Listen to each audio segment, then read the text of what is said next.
Today we are here to show you how to install the Owaka GPRS device on your motorcycle. To install it, you need to leave the left part of your handlebar free to place the device. Before attaching the fixing bracket, we recommend putting a piece of tape on your handlebar. Feel free to fold this piece of tape as it will prevent the fixing bracket from turning. Next, here is a fixing bracket provided by Owaka.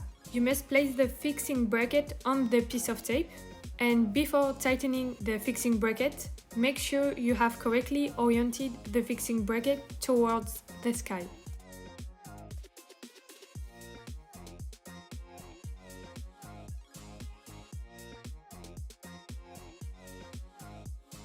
Then you just have to place the device on the bracket and close the last cable tie.